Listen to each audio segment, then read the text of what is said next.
कुछ विचार आप सभी के समक्ष प्रस्तुत करना चाहूंगी।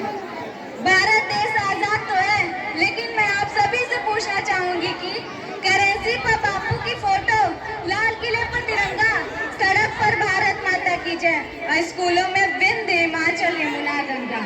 क्या इतनी सी आजादी काफी है?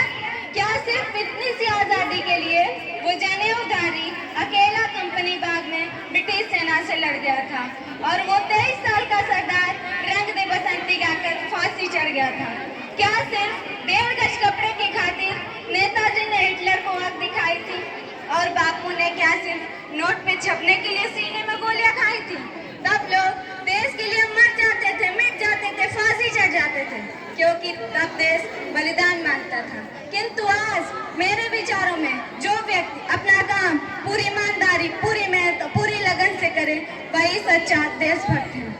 महोदय, एक देशद्रोह की ज्यादा देशभक्ति तब आहत होती है जब आज के इस दौर का वो युवा जिसके ऊपर जिम्मेदारी है अपने देश, अपने समाज, अपने राष्ट्र को आगे ले जाने की, वही युवा 4 बाई 4 इंच की छोटी सी स्क्रीन पर अपनी कोमल उंगलियों के घर्षण मात्र से अपनी भावनाओं की इमोजी भेज रहा है और भारत का भविष्य तबाह कर रहा है। भारत की युवा ही भारत का भविष्य बनेंगे, जो भारत को विकासशील देशों की श्रेणी से विकसित देशों की श्रेणी में ले जाएंगे। इसलिए युवाओं को अपना कीमती वक्त सोच समझकर खर्च करना चाहिए। और मैं बता दूं, आजादी के 76 वर्षों बाद भी महिला सुरक्षा के मामले में हम 4थे नंबर पर आते हैं। इसका जीता जागता उदाहरण मणिपुर हादसा है। एक तरफ तो हम चंद्रमा पर जा रहे हैं, लेकिन दूसरी घटनाओं को देखकर ऐसा लगता है कि हम धरती पर भी रहने के लायक नहीं है। एक वैचारिक बीमारी भी हमारे समाज में मुझे नजर आती है। कहा जाता है कि हम दुनिया के सबसे बड़े लोकतंत्र हैं, जहाँ हिंदू पैदा होते हैं, मुस्लिम, सिख और ईसाई भी पैदा होते हैं, लेकिन बदकिस्मती अब अच्छा इंसान पैदा नहीं होता। और मेरे विचारों में न हिंदू की जरूरत है, न मुसलमान की जरूरत है।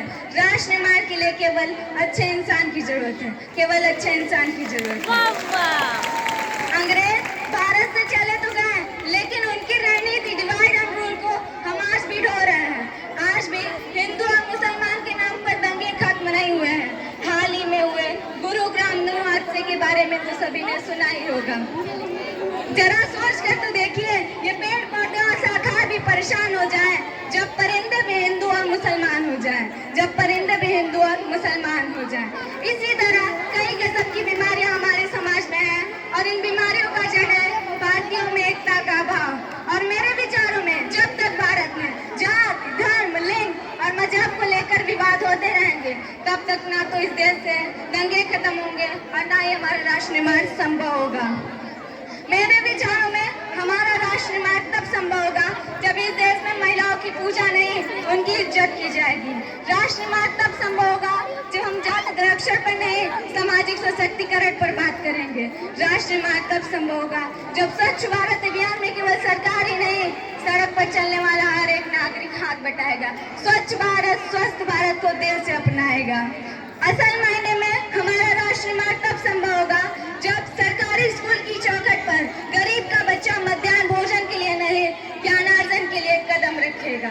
इस मंच के माध्यम से मैं भारत की बेटी पूरी जिम्मेदारी के साथ कहती हूँ कि हमारा राष्ट्र निर्माण तब संभव होगा जब मैं, आप और हम सब मिलकर कोशिश करेंगे, क्योंकि हमारे देश की जिम्मेदारी नहीं है हमें आगे ले जाने की, बल्कि हमारी जिम्मेदारी है अपने देश को आगे ले जाने की, अपने वतन को आगे ले जाने की, अपने राष्ट्र को आगे ले जाने की। बड़ी बड़ी बातें नहीं, छोटी छोटी कोशिशें करनी होंगी।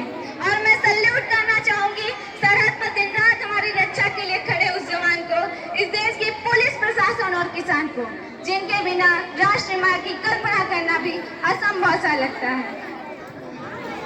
एक अंत में मैं केवल एक माँ की भावनाओं पर प्रकाश डालना चाहूंगी, जिसका पुत्र सरहद पर है और उसे पत्र लिखाकर भेजती है कि अम्मा ने खत लिखा है बड़े ही चाव से, पुत्र मेरा ना घबरा जाना, 1 इंच भी पीछे ना हटना, चाहे इंच कट जाना, चाहे इंच कट जाना। इसी के साथ मैं अपनी वाणी को विराम देती हूँ। जय हिंद, वंदे मातरम। बहुत सुंदर प्रस्तुति।